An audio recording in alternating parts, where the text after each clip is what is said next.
नमस्कार, राज्यसभा टीवी के खास कार्यक्रम आरएस-टीवी विशेष में आपका स्वागत है। मैं हूं दीपक डोभाल। युद्ध की मार से उबर रहे अफगानिस्तान के लिए निर्माण की चुनौती आज भी बरकरार है। बीते एक दशक में अफगानिस्तान धीरे धीरे शांति की तरफ बढ़ा है, लेकिन इसमें दुनिया के तमाम अहम देशों की मदद भी वो चाह रहा है। प्रधानमंत्री नरेंद्र मोदी ने जब अफगानिस्तान का दौरा किया तो इन तमाम मुद्दों पर बात हुई। भारत ने अफगानिस्तान में लोकतंत्र की जड़ों को मजबूत करने पर जोर दिया। वहां भारत ने संसद का नया भवन बनाया है और नरेंद्र मोदी ने इस दौरे में उसका उद्घाटन भी किया। जाहिर है, अफगानिस्तान की स्थिरता और तरक्की के लिए भारत हर मुमकिन मदद करने को तैयार है। प्रधानमंत्री और विदेश मंत्री इस बात को हाल ही में कई बार दोहरा भी चुके हैं। विशेष में आज हम भारत की इसी भूमिका की बात करेंगे और बताएंगे एशिया की तरक्की के लिए क्यों जरूरी है अफगानिस्तान में शांति। तो शुरू करते हैं विशेष भारत की भूमिका।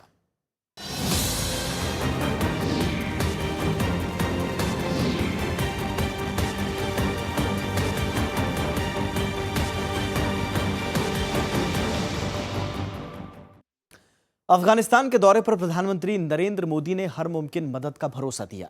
उन्होंने कहा कि अफगानिस्तान की तरक्की तभी मुमकिन है जब आतंकवादी घटनाओं पर नकेल कसी जा सके। इसके लिए उन्होंने क्षेत्रीय सहयोग की भी अपील की। प्रधानमंत्री ने अफगानिस्तान की संसद के नए भवन का उद्घाटन किया और साथ ही व्यापारिक संबंधों को मजबूत करने पर भी जोर दिया।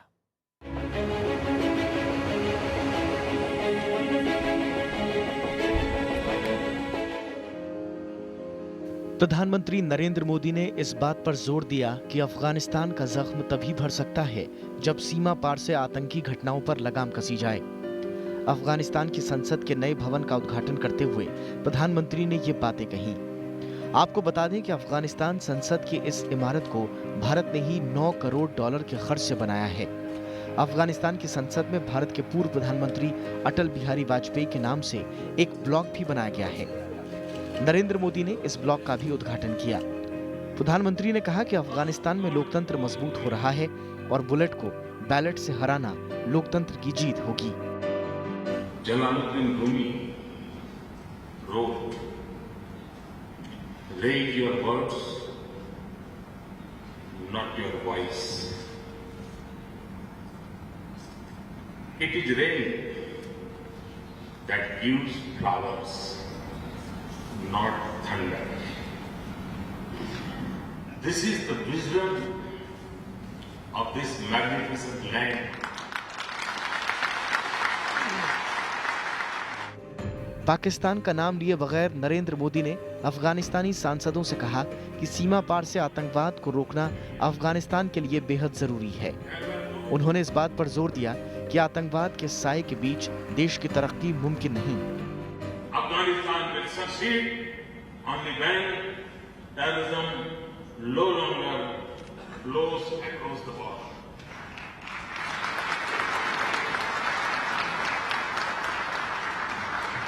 When nurseries and centuries of terrorism are shut and their patterns are no longer in business.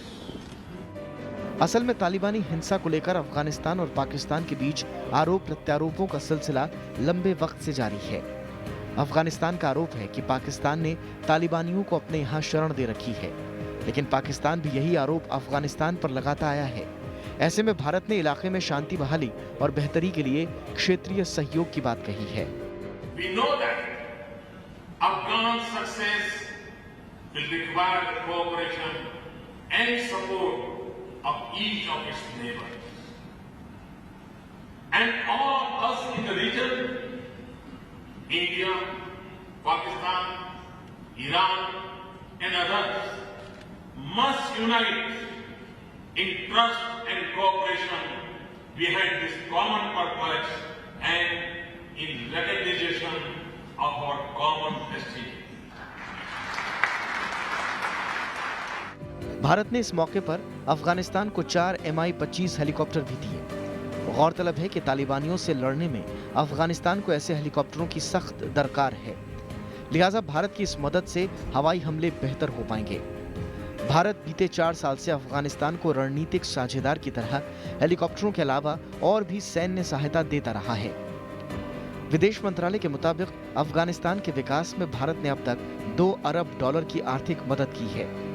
प्रधानमंत्री नरेंद्र मोदी ने भारत और अफगानिस्तान के बीच गहरे संबंध का जिक्र किया।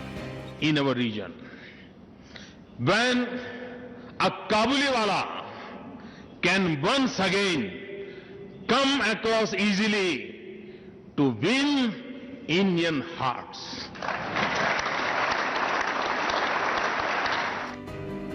नरेंद्र मोदी ने अफगानिस्तान के मुख्य कार्यकारी अधिकारी अब्दुल्ला से भी मुलाकात की। भारत ने अफगानिस्तान से दोस्ती और एकजुटता दिखाने के लिए संसद भवन को बनाने का काम 2007 में शुरू किया था। इस भवन के निर्माण पर $4 करोड़ 50 लाख खर्च आना था, लेकिन बाद में यह बढ़कर $9 करोड़ हो गया। इस भवन का डिजाइन मुगल और आधुनिक स्थापत्य कला पर आधारित है।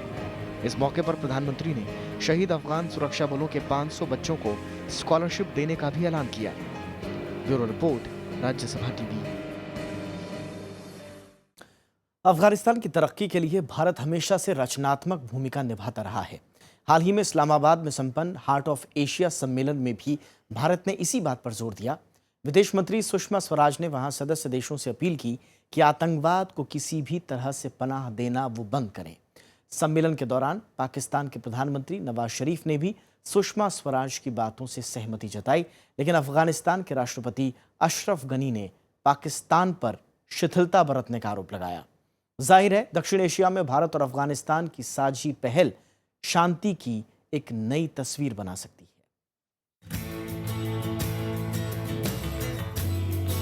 हार्ट ऑफ एशिया सम्मेलन में शिरकत करते हुए भारत ने आतंकवाद के खिलाफ कड़ा तेवर दिखाया।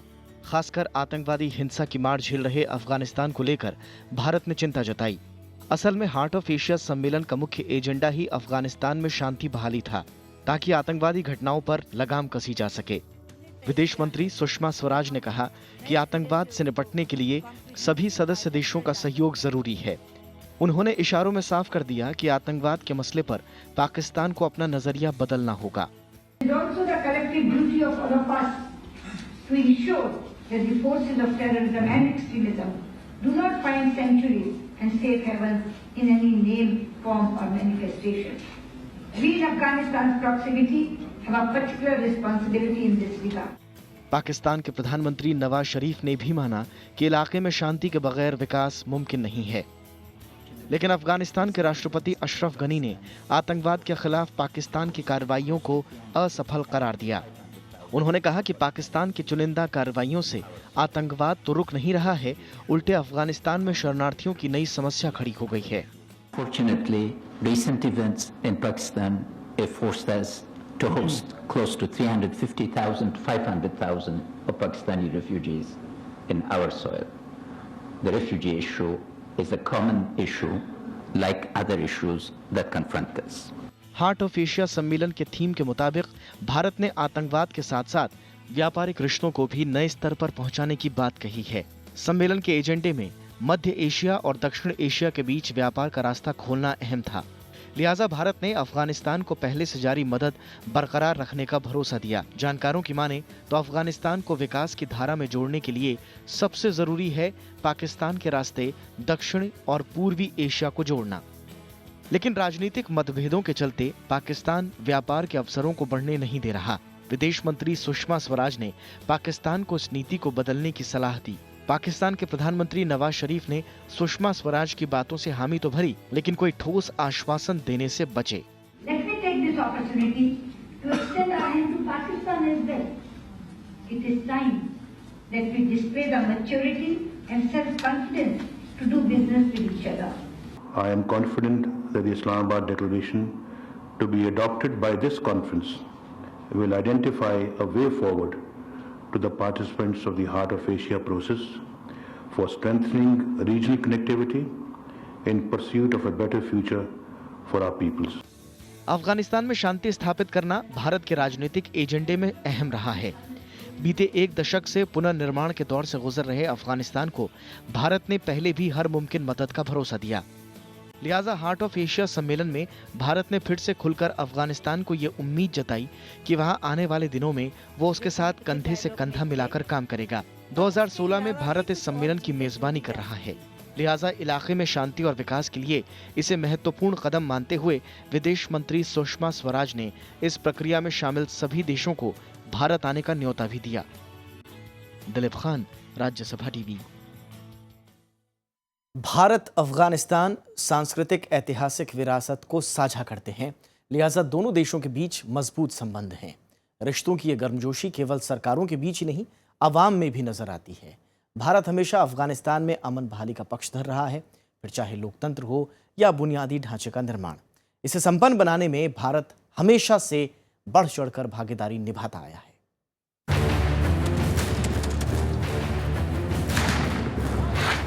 जब अफगानिस्तान की आवाम तालिबानी सरकार के जुल्म और सितम झेल रही थी, उस वक्त सबसे पहले भारत ने ही लोकतंत्र की बहाली की मांग पुरजोर तरीके से उठाई।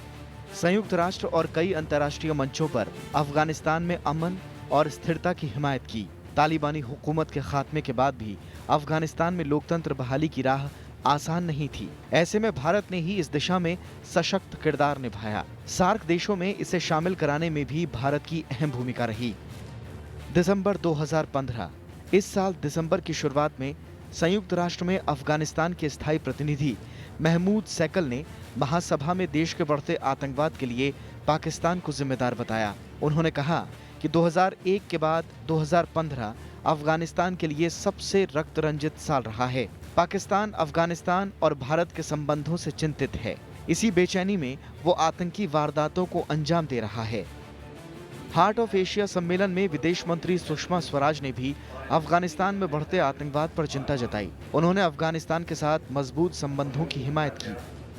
India has always supported the Heart of Asia process as an important platform which brings together the friends of Afghanistan from its immediate and extended neighborhood to promote political consultation and regional cooperation for a strong, independent, prosperous, democratic and united Afghanistan.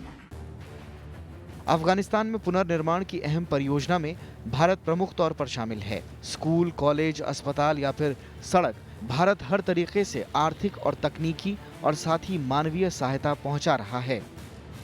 खराब परिस्थितियों में भी भारतीय पुनर्निर्माण के लिए दिन रात काम कर रहे हैं। दोनों देशों के बीच सुरक्षा सहयोग की भी व्यवस्था है, जिसके तहत भारत अफगानिस्तान के राष्ट्रीय सुरक्षा बलों को प्रशिक्षण और साजो सामान देता है। संयुक्त राष्ट्र महासचिव बान की मून ने अफगानिस्तान में भारत के कामों की तारीफ की।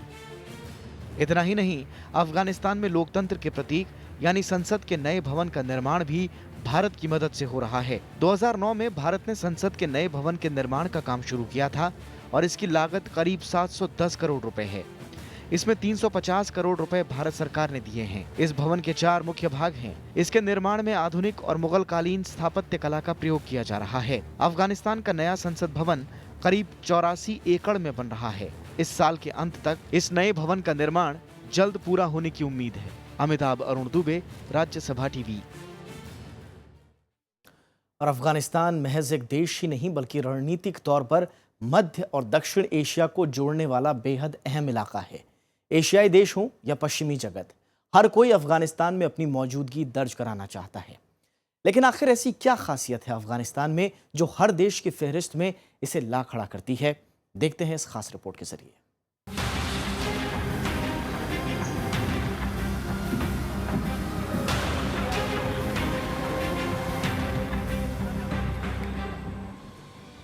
अफगानिस्तान की अहम भू राजनीतिक स्थिति मध्य पूर्व को मध्य एशिया और दक्षिण एशिया के साथ जोड़ती है। ये देश सालों से लड़ाइयों और हिंसा के कारण अस्थिर और संघर्षों से जूझता रहा। आलम यह है कि अफगानिस्तान की अर्थव्यवस्था और बुनियादी ढांचा पूरी तरह से खत्म हो चुका है।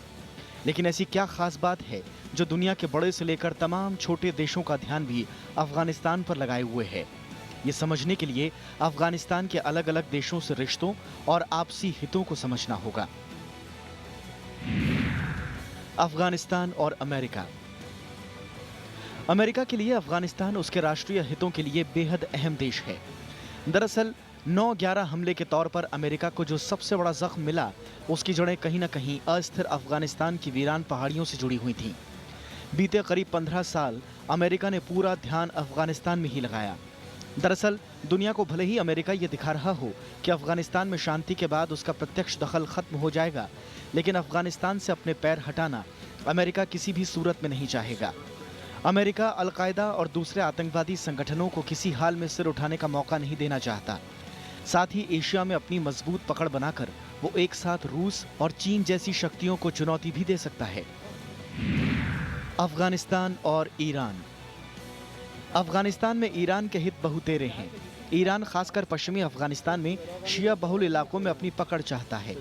ईरान की एक चिंता पश्चिमी अफगानिस्तान से आ रही शरणार्थी और मादक पदार्थों की तस्करी भी है। साथ ही पश्चिमी सीमा के आसपास तालिबान और सुन्नी चरमपंथियों की गतिविधियां ईरान अपनी आंतरिक शांति के लिए बड़ा खतरा मानता है। अफगानिस्तान और सऊदी अरब। सामरिक नजरिए से अफगानिस्तान में सऊदी अरब का किरदार काफी अहम माना जाता है। अमेरिका के एक अनुमान के मुताबिक अफगानी तालिबान को इतना पैसा ड्रग तस्करी से नहीं मिलता जितना खाड़ी देशों की मदद से मिलता है। सऊदी अगर इन पैसों पर अपनी ओर से लगाम लगाता है तो अफगानिस्तान में शांति बहाली और आसान हो जाएगी। आने वाले वक्त में सऊदी ये चाहेगा भी, खासकर अमेरिकी सेना की वापसी के बाद। काबुल में दोस्ताना रिश्ते सऊदी को अपने परंपरागत प्रतिद्वंदी ईरान पर लगाम कसने के लिए भी जरूरी होंगे। अफगानिस्तान और रूस। रणनीतिक कारणों से अलग रूस अफगानिस्तान में सबसे ज्यादा परेशान अफीम की खेती को लेकर है। रूस मानता है कि अफगानिस्तान के कुछ संगठित गिरोह रूस में मादक पदार्थों की तस्करी की बाकायदा मुहिम चलाए हुए हैं, खासकर दक्षिण पूर्वी इलाकों में। अफगानिस्तान से आने वाली अफीम से दुनिया की 90% हेरोइन बनती है, जो रूसी युवाओं को तेजी से अपनी जकड़ में ले रही है। इसके अलावा रूस अफगानिस्तान को आतंकियों के लिए दोबारा से स्वर्ग नहीं बनने देना चाहता। इसके अलावा अफगानिस्तान से मध्य एशिया के व्यापारिक रिश्तों में भी रूस अपना हित देखता है। अफगानिस्तान और चीन। बीते कुछ सालों में चीन ने अफगानिस्तान में अपनी दिलचस्पी और निवेश दोनों बढ़ाए हैं। सामरिक हितों से इतर चीन की नजर अफगानिस्तान में अब तक अविकसित खनिज संपदा पर मानी जा रही है। अफगानिस्तान में चीन अपना दखल भारत के लगातार बढ़ते कद को लेकर भी बढ़ा रहा है। चीन और अमेरिका के बीच अप्रत्यक्ष होड़ जग जाहिर है। ऐसे में चीन किसी भी सूरत में अमेरिका और भारत को अफगानिस्तान में एक तरफा कद बढ़ाने नहीं देना चाहता। इसके अलावा चीन इस बात पर भी संजीदा है कि इस्लामिक चरमपंथ अफगानिस्तान में दोबारा सिर न उठा पाए, जो बाद में उसके लिए खतरा बन जाए। इसके अलावा नाटो और यूरोपियन देशों का अफगानिस्तान में ज्यादा दखल और दिलचस्पी बाकी नहीं दिखती, लेकिन अमेरिकी अगुवाई में अफगानिस्तान में ट्रेनिंग और सीमित वित्तीय मदद में नाटो की भूमिका हो सकती है। कुल मिलाकर अफगानिस्तान की सामरिक और जियोपॉलिटिकल मौजूदगी इसे दुनिया के हर कोने के लिए काफी अहम बनाती है। आने वाले 2-3 दशक में अफगानिस्तान की आंतरिक नीतियां और राजनीति पश्चिम से लेकर पूरब तक की महाशक्तियों को काफी प्रभावित करेंगी। दीपक डोभाल, राज्यसभा टीवी। और पिछले कई दशकों से अफगानिस्तान के अंदरूनी हालात बेहद खराब हैं। कभी फायरिंग तो कभी बम धमाके। देश पिछले कई सालों से आतंकवाद की आग में जलता रहा है। आखिर वो क्या वजहें थी कि अफगानिस्तान में आतंक की लपटें हदें पार कर गईं? और इस देश का इतिहास आखिर क्या है, इस पर भी एक नजर डालते हैं।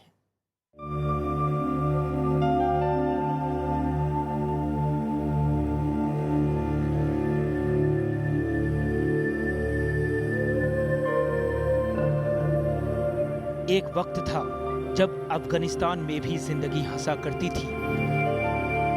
अमन और चैन हर चौखट, हर कूचे और हर चेहरे का निजाम हुआ करता था। कड़ी धूप तले सब अपने सुख दुख बांटा करते थे और रातों का सन्नाटा भी दबे पांव गुजर जाया करता था। लेकिन अफसोस, अफगान अब कतई ऐसा नहीं रहा।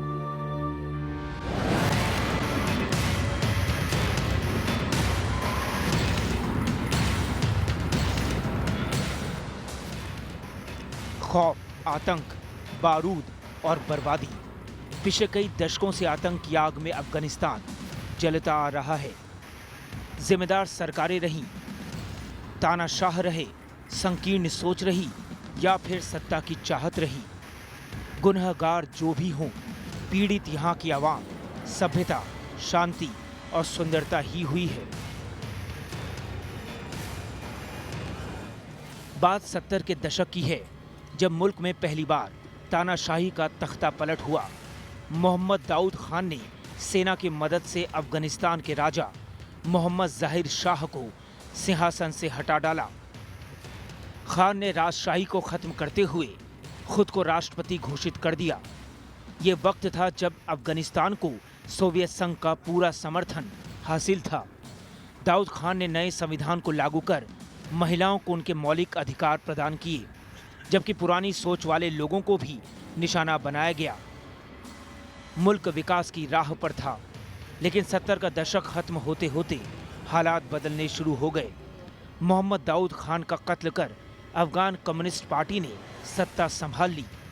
हालांकि कम्युनिस्ट नेताओं के बीच आपसी संघर्ष तेज हो गया, जिसका नतीजा ये सामने आया कि 1979 में सोवियत संघ ने अफगानिस्तान पर कब्जा कर लिया। हालांकि 80 का दशक शुरू होते ही सोवियत संघ के खिलाफ मुजाहिदों ने हथियार उठा लिए। बताया जाता है कि इन तमाम मुजाहिदों का गुट आगे चलकर तालिबान बना। तकरीबन 9 साल सोवियत से मुजाहिदों का संघर्ष जारी रहा। जिहाद के नाम पर सोवियत संघ के खिलाफ जंग छेड़ी गई और अमेरिका समेत कई देशों की मदद से 1989 में मुजाहिद सोवियत को अफगानिस्तान से खदेड़ने में कामयाब साबित हुए। 90 का दशक देश में फिर से आज़ादी का दौर तो लेकर आया, लेकिन सत्ता की चाहत में मुजाहिदों ने अपनों के खिलाफ ही जंग छेड़ दी। बताया जाता है उस वक्त के राष्ट्रपति मोहम्मद नजीबुल्लाह को सोवियत की सरपरस्ती हासिल थी, लिहाजा मुजाहिदों ने नजीबुल्लाह को अपना अगला निशाना बनाया।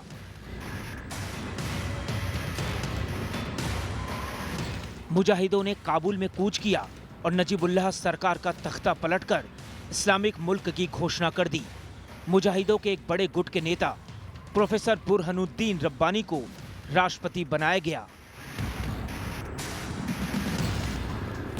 तालिबान ने काबुल पर कब्जा कर रब्बानी सरकार को हटा पूरे मुल्क पर कंट्रोल जमा लिया।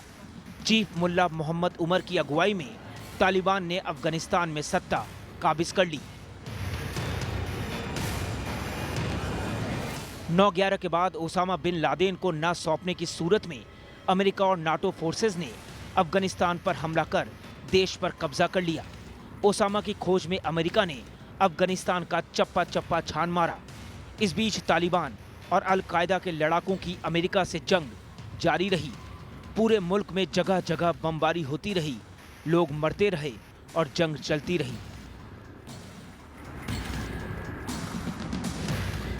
देश में पहली बार राष्ट्रपति चुनाव हुए, जिसमें हामिद करजई विजयी हुए और वो देश के राष्ट्रपति बन गए।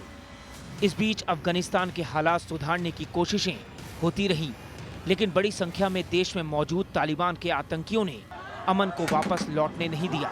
मुश्किलें दो थीं, एक तालिबान और अल कायदा के सरगनाओं का देश में ही छिपे होना, दूसरा कमज़ोर अफगान सरकार पर फिर से तालिबान का कब्जा न हो।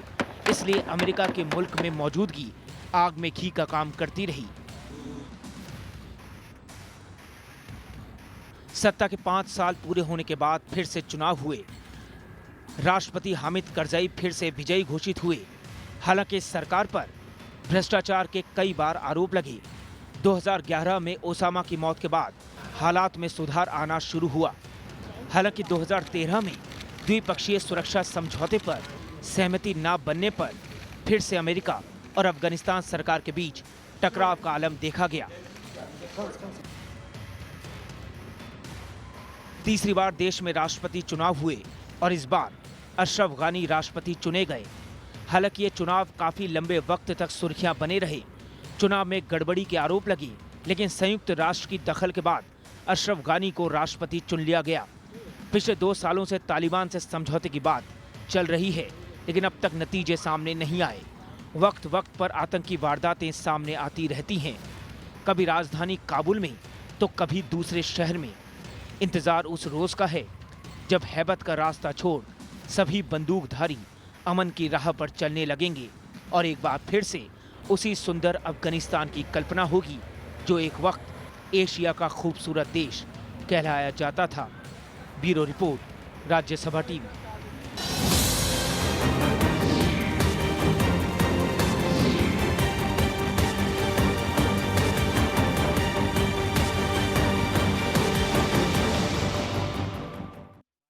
इसी के साथ विशेष में आज इतना ही। इजाजत दीजिए। नमस्कार।